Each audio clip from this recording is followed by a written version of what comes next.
hånd til de som trenger din hjelp.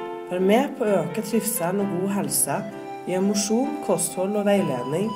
Vær en ekstra venn, støttespiller på både godt og vondt. Bli en helsefagarbeider du også.